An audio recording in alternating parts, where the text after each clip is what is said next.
J'aimerais commencer cette vidéo en te posant une simple question. Euh, Est-ce que tu existes vraiment ou est-ce que tu ne fais que répéter ce que tes pensées te disent?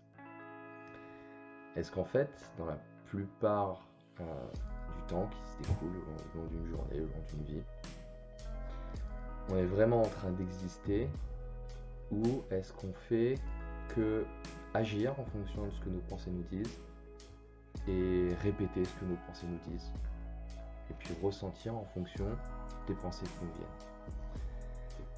Et ça me fait penser, tu vois, alors la fameuse citation "je pense, donc je suis". Eh ben oui, ça veut dire que donc tu es tes pensées, c'est la dérive qui est arrivée. Et on sait aujourd'hui que ça c'est démonté dans tous les sens, que ça n'a pas lieu d'être. Nous ne sommes pas nos pensées. C'est assez difficile à comprendre, mais en tout cas, par cette simple question, on peut comprendre déjà qu'à un moment donné, si j'ai une pensée, je peux la répéter, mais je peux aussi décider de ne pas la croire. Je peux aussi dire, quand une pensée me vient, tu ne seras pas capable de faire ça aujourd'hui. Je suis capable de me dire, je refuse d'écouter cette pensée et je choisis de la remplacer par une autre. Je serai capable de faire ce que j'ai à faire aujourd'hui.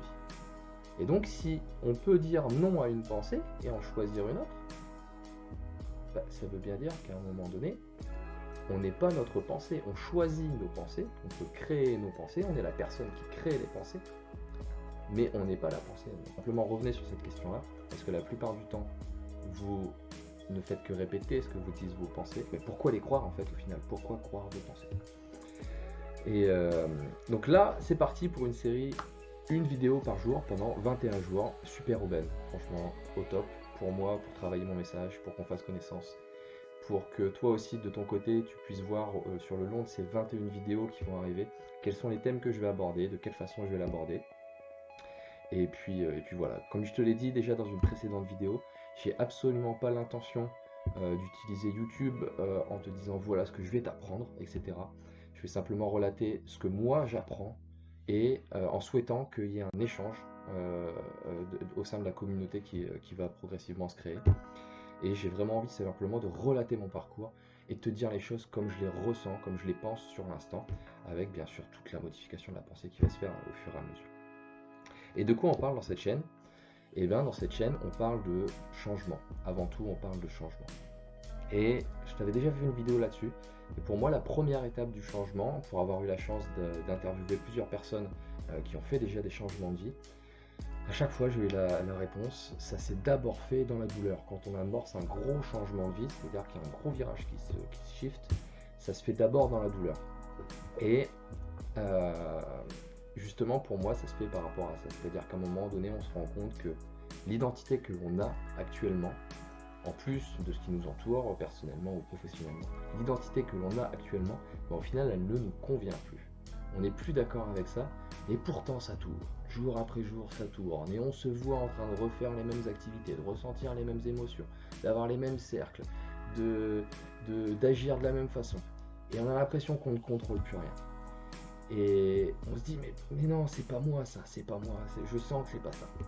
Et il y a une forme de douleur qui commence à s'installer. Simplement parce que la première phase, pour moi, dont on ne parle pas assez, on parle beaucoup de développement personnel, d'éveil spirituel, genre de plus, et on rajoute des couches. Mais en réalité, la première phase, c'est celle du dépouillement personnel. Se dépouiller de toutes les traces émotionnelles que l'on a pu vivre toutes les émotions que l'on a stockées en nous.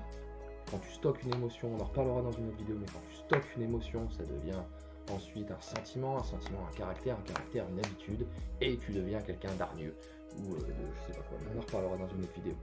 Et tout ce qu'on a stocké au fur et à mesure du temps, comme ça, de façon inconsciente, parce que 95% de nos pensées d'aujourd'hui sont les mêmes qu'hier, tout ce qu'on a stocké à un moment donné, ça ne nous correspond pas, il faut que ça sorte, il faut que ça soit évacué. La phase de dépouillement personnel, pour moi, elle est vraiment essentielle. Cette phase de dépouillement personnel, en fait, en réalité, elle t'invite à faire tomber les masques, à te rendre compte que tout ce que tu étais en train de faire, c'est un rôle que tu avais joué pour éviter de vivre certaines peurs, pour simplement avoir l'attention des autres, obtenir l'approbation des autres, ne pas se faire rejeter.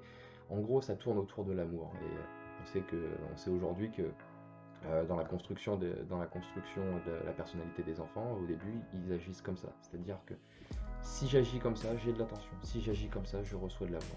Donc c'est comme ça qu'il faut faire pour avoir de l'amour. Et c'est comme ça que je construis une habitude qui va me suivre tout au long de ma vie. Sauf qu'au bout d'un moment, tous ces comportements-là qu'on a, ils sont peut-être un petit peu obsolètes. Ils nous dérangent, ils nous empêchent d'avancer vers quelque chose qui nous inspire un peu plus réellement.